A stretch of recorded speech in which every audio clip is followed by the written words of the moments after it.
చాలా ఇన్స్టిట్యూట్స్ ఉన్నాయి కదా హైదరాబాద్లో, ఎక్కడ ఎందుకు జాయిన్ అవ్వాలనిపించింది? యాక్చువల్గా నేను సర్చ్ చేసేటప్పుడు ఒక 3-4 చూసాను. ఇక్కడ నా ఫ్రెండ్ ఉండేవాడు.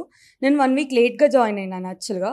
సో తను సజెస్ట్ చేశాడు. అప్పుడు వచ్చి ఇక్కడ చూసాను, నాకు నచ్చింది. 3-4 చూసాను బయట, వాటితో కంపేర్ చేసుకుంటే చాలా బాగుంది.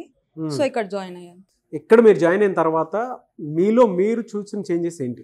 నేను సిఎస్సి బ్యాక్గ్రౌండ్ నుండి అక్కడ జస్ట్ మమ అనేదాన్ని, ఏం చెప్తే అది. ఇక్కడికి వచ్చాక ఓకే ఇది ఎందుకు రాయాలి, ఇది ఎప్పుడు ఎట్లా చదివితే ఎట్లా వస్తుంది అని చెప్పేసి ఇక్కడ చాలా నేర్చుకున్నాను.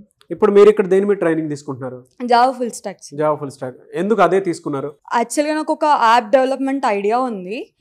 అది రావాలంటే ఫస్ట్ మనకు కోడింగ్ స్కిల్స్ రావాలి. అండ్ జావాకి ఇంకెక్కువ ఫ్యూచర్ ఎప్పుడు ఇట్లానే ఉంటుంది జావాకి. సో జావా చూస్ చేసుకున్నాను. అందుకే జావా చూస్ చేసుకున్నాను. అవకాశాలు ఉన్నాయమ్మా దాని మీద? బయట చాలా ఉన్నాయి. ప్రస్తుతం ట్రెండ్ అయితే నడుస్తుందా దాని మీద?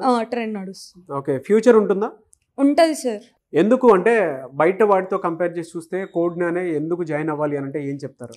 సార్ బయట ఎట్లా అంటే నేను చూసిన దగ్గర అయితే కొందరిని అడిగినప్పుడు నో వద్దు అని చెప్పారు వాళ్ళ ముఖం మీద. ఇక్కడ అడిగినప్పుడు ఆహా యూ కెన్ జాయిన్, నేర్పిస్తారు, మీరు నేర్చుకోగలుగుతారు అని చెప్పేసి వచ్చినాయి, అట్లా రివ్యూస్ వచ్చాయి. సో జాయిన్ అయ్యాను.